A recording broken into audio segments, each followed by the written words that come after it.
자, 안녕하세요. 에이트입니다. 여러분, 드디어 2020년 버전 굿락이 나왔습니다. 사실 이건 갓락이라고 불러야 돼요. 제가 여러 번 말씀드렸지만 갤럭시의 커스터마이징을 위해서는 바로 요 굿락이 필요한데요. 저는 베타 테스트 때부터 해가지고 굿락을 사용 못한 지 한 3개월 정도 된 것 같아요. 그동안 너무 설정하고 싶었는데 이제서야 됐네요. 혹시나 처음 하시는 분들이라면 무조건 믿고 따라오시고, 기존에 사용하고 계셨던 분들이라면 이번 2020 버전은 어떻게 달라졌는지, 아니면 어떤 점이 좋아졌는지 알아보도록 하겠습니다. 더 긴 말하지 않고 바로 가도록 할게요.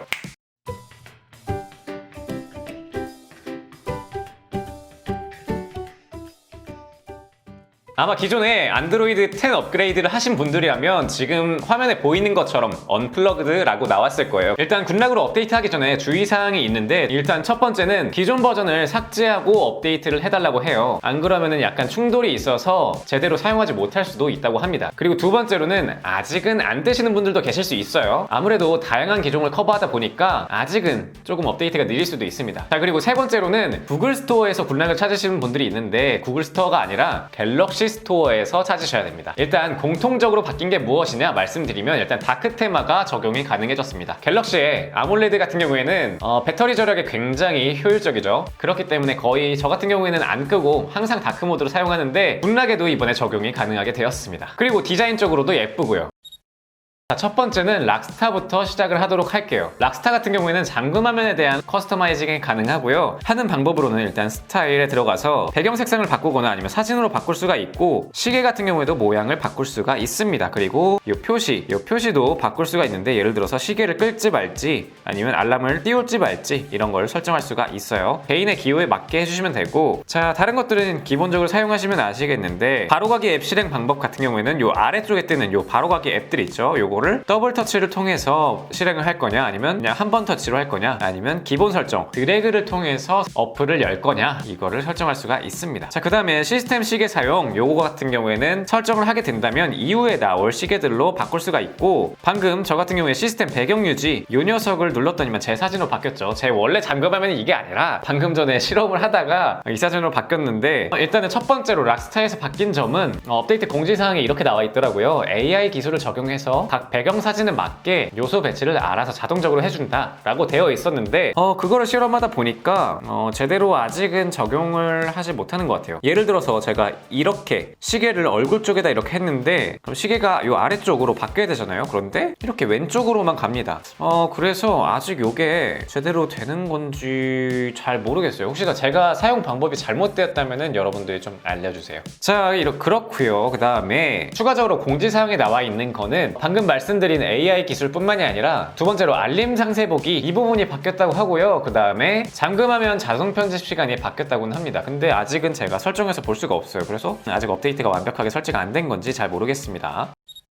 그 다음 퀵스타, 요 녀석 같은 경우에는 별표 1개 쳐야 됩니다. 요건 정말 좋아요. 퀵스타 같은 경우는 여기 상단바 지금 정리되어 있는 거 보이시죠? 여러분들이랑 좀 다를 거예요. 저 같은 경우에 방금 설정을 마쳤기 때문에. 그런데 요 상단바에 나오는 기본적인 알람들, 요것들을 커스터마이징 할 수 있는 것들이에요. 자, 예를 들어서 일단은 퀵 패널 설정에서 일단 색상들을 알아서 바꿀 수가 있고요. 이 부분 같은 경우에는 개인에 맞게 색상 배치를 하시면 됩니다. 그리고 중요한 거, 여기 인디케이터 아이콘 표시, 요거 같은 경우에는 요 홈화면 여러분들 다 켜져 있을 거예요. 이렇게 한다면은 이쪽 왼쪽 상단에 그 추노 마크라고 불리는 통신사 마크가 보이게 됩니다. 근데 저 개인적으로 이거 안 좋아합니다. 이거 꺼주시고요. 그래야 깔끔하게 사용할 수가 있어요. 모바일 신호, 요거 같은 경우에는 요 LTE가 얼마나 세기가 크냐, 이거를 보여줄 수가 있고, 그 다음 요 IMS 네트워크 아이콘, 요거는 HD 보이스 요 녀석 아이콘을 꺼주는 거예요. 요거는 쓰잘데기 없죠. 이거 꺼주도록 하겠습니다. 그 다음에 배터리 이미지 아이콘, 요거 같은 경우는 저는 요 홀 배터리를 통해서 배터리를 표시하고 있어요. 그래서 요것도 꺼주도록 할게요. 아마 퍼센트를 표시하는 분들은 이거 꺼도 되겠죠. 그 다음에 저 위치 같은 경우에는 전 항상 사용하고 있어서 요것도 꺼주도록 할게요. 그 외에는 개인 기호에 맞게 끄시면 될 것 같아요. 그 다음에 여기서 바뀐 점 두 번째가 나옵니다. 요 두 번째 같은 경우에는 기존에 중앙이 없었어요. 중앙 이렇게 한다면 가운데 중앙이 생깁니다. 그런데 방금 설정했던 거 보셨죠? 이렇게 시계가 없어지는 게 아니라 요 알람이 없어져요. 요 시계 뒤에 가려지는 것 같은데 요거 같은 경우에는 조금 아쉬운 부분이에요. 이렇게 숨기기를 통해서 없앨 수도 있고 오른쪽으로 할 거냐 왼쪽으로 할 거냐 이렇게 할 수 있는데 저는 오른쪽이 편하더라고요. 그 다음에 알림 팝업 실행 버튼. 자, 이거는 알람이 왔을 때 왼쪽으로 밀어서 여기 왼쪽에 보이는 요 버튼을 통해서 팝업으로 띄울 수가 있는 거예요.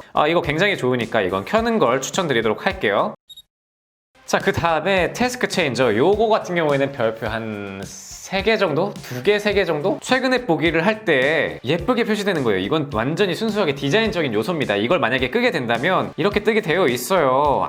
이거 조금 마음에 들지 않아요. 그래서 요거 때문에 사실 전 정말 군락을 많이 기다렸거든요. 저는 기본적으로 스택 요 놈을 좀 추천드리고, 요번에 최근에 나온 세 번째 바뀐 사항으로는 버티컬 스택이 추가가 됐어요. 이렇게 한다면은 이렇게 세로로 불러올 수 있는 아이콘들이 생깁니다.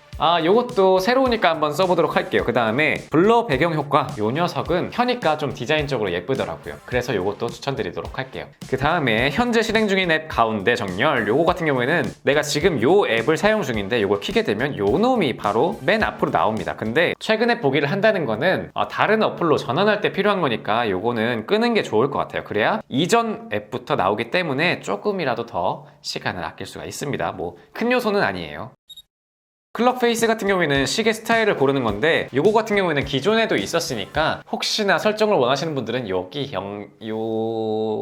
영상 참고해 주시고요. 다음에 멀티스타. 요 놈은 별표 한 4개 쳐도 아깝지가 않습니다. 자, 일단은 멀티 윈도우 빠른 실행. 요 놈은 당연히 켜줘야 돼요. 자, 최근에 버튼을 길게 누르면 저 같은 경우에는 방금 설정을 했으니까 이렇게 팝업으로 바로 나옵니다. 이때 바뀐 점이 이제 네 번째인가요? 세 번째인가? 네 번째네요. 네 번째로 여기 분할 화면으로 열지 아니면 팝업으로 열지, 요게 선택이 가능해졌습니다. 이거 굉장히 좋은 거고요. 그 다음에 이 웃긴 거 있어요. 여기 제목이 웃긴데, 웬만해서는 죽지 않는 앱 이라고 나와서 강제적으로 프로세서를 종료하지 않도록 설정을 할 수 있는데, 저 같은 경우에는 뭐 기본적으로 음악 어플을 추천드리도록 할게요. 개인 패턴에 맞게 따로 설정할 앱이 있으면 그걸로 설정하시는데 딱 한 개밖에 안 된다는 거. 자, 모든 앱 멀티 윈도우 사용. 요 놈 같은 경우에는 켜게 된다면 거의 모든 앱들을 팝업이나 분할 화면으로 사용을 할 수가 있습니다. 지원을 하지 않는 것들도 대부분 강제적으로 지원을 하게 해주더라고요. 그래서 요거는 반드시 켜는 걸 추천드리는데, 제가 이걸 키다가 촬영을 할 때는 안 키려고 했거든요. 왜냐면은 자동 재지작을 해야 돼가지고. 그런데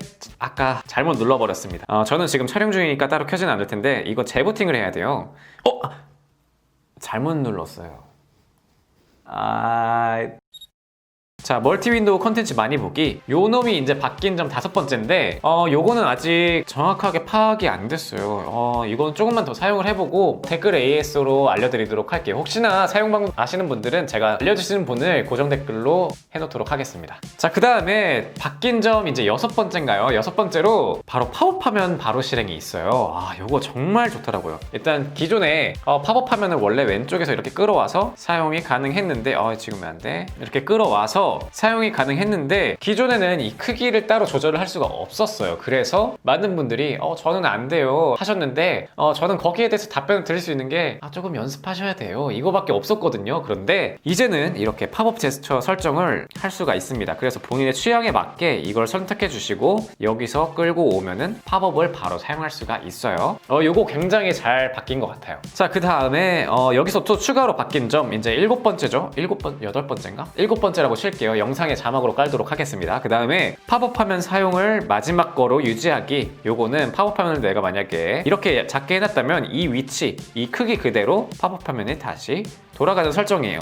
있어도 되고 없어도 되는데 뭐 이런 설정이 하나 있으면 좋죠. 그 다음에 팝업 화면 최소화 방지. 요것도 아직 사용하면서 정확하게 파악은 못했는데 이것도 댓글로 알려드려야 될 것 같아요. 일단 설명으로는 팝업 화면이 최소화되지 않게 합니다 라고 되어 있는데, 강제적으로 팝업 화면, 분할 화면을 사용하지 못하도록 하는 것들을 그 앱을 실행해도 팝업 화면이 죽지 않도록 설정을 해주는 것 같아요. 그래서 이거는 조금 더 켜보고서 생각을 해보도록 하겠습니다. 그 다음에 분할 화면 색상 변경. 말 그대로 색상을 바꿀 수가 있는 거예요. 자, 그 다음에 네비스타. 요거는 아쉽게도 이번 업데이트에 아직은 되지 않았습니다. 간단하게 말씀드리면 여기 아래에 있는 내비게이션 바 요거를 커스터마이징 할 수 있는 거예요. 그 다음에 노티스타 요거는 별표 한 2개 정도, 왜냐면 카카오톡 몰래 보기가 가능합니다. 갤럭시 같은 경우에는 원래 기본적으로 몰래 보기가 안 되죠. 바로 직전에 온 카톡밖에 몰래 보기가 안 돼요. 그래서 이 설정을 통해서 이 아저씨가 뭐라고 이전에 보냈는지 이런 거를 몰래 읽기가 가능합니다. 지금 촬영하느라고 안 읽고 있어요. 저를 굉장히 애타게 찾고 있는데, 일단 기본적으로 여러분들이 이렇게 뜨지 않을 거예요. 이 네비스타를 설정하기 전에 거에 대해서는 나오지 않고 그 이후 거에 대해서만 나옵니다. 그렇기 때문에 미리 설정을 해줘야 돼요. 방금 오른쪽 위에 점점점을 눌러주시고 설정으로 들어가서, 그리고 바뀐 점 이제 한 8번째가 있는데 9번째인지 모르겠어요. 8번째라고 치면은 일단은 여기 맨 아래 잠금 화면의 시작 아이콘 설정 요 녀석이 있어요. 사실 기존에 제가 이걸 한번 설명드린 적이 있는데 이것도 마찬가지예요. 이렇게 설정을 했을 때 저는 노티스타 못 불러오겠어요. 왜냐면 그전에는 이게 안 보였거든요. 그래서 아무리 알려드려도 이걸 사용 못 하시는 분들이 있었는데 이제는 이게 바뀌어서 이 위치를 설정할 수가 있습니다. 이렇게 드래그를 통해서 내가 위치가 여기가 편하다 라고 한다면은 여기로 불러올 수가 있고요. 뭐 여기가 편하다 라고 한다면은 여기로 설정을 할 수가 있습니다. 그리고 투명도도 설정이 가능해요. 그래서 저는 이렇게 설정을 하고, 알림 저장 기간 요거 같은 경우에는 뭐 개인의 기호에 맞게 설정을 하시면 됩니다. 그 다음에 잠금 화면에서 사용하기 요거 같은 경우에는 편하기도 한데 불편한 사람도 있을 거예요. 위로 밀어 올려서 잠금을 주로 해제하는 분들이라면 노티스타가 계속 종종 켜지는 걸 볼 수 있을 텐데, 그런 분들은 따로 끄시고 다른 사람이 내 핸드폰을 가져가서 노티스타를 열 수가 있거든요. 그러면은 조금 개인 사생활에 침해가 될 수가 있으니까 그런 분들도 꺼놓길 추천드려요. 그 다음에 추가적으로 생긴 거 이제 9번째는 사용자 필터 목록 그리고 애플리케이션 목록 요 녀석들이 생겼습니다. 요 필터 목록을 통해서 내가 원하는 것에 대해서 필터링해서 노티스타에 등록을 할 수가 있습니다. 이 부분도 굉장히 좋은 것 같아요. 자, 여러분 이렇게 알아봤는데 정말 여러분 많이 기다리셨어요. 안드로이드 10 업데이트하고 나서 특히나 베타 테스트부터 진행했던 분들이라면 지금 한 3달 정도 저랑 같이 고통을 같이 하셨을 텐데 이제야 좀 기분이 좀 해소가 되네요. 자, 그리고 다음 영상으로는 문락에서 조금 더 추가된 부분이 있는데 그 부분에 대해서 추가적으로 설명을 드리도록 하겠습니다. 바로 패밀리 어플들에 대해서요. 이번 영상은 여기까지고요. 제 영상이 도움이 되셨거나 에이트를 더 보고 싶다 하시는 분들은 좋아요와 구독 부탁드립니다. 감사합니다.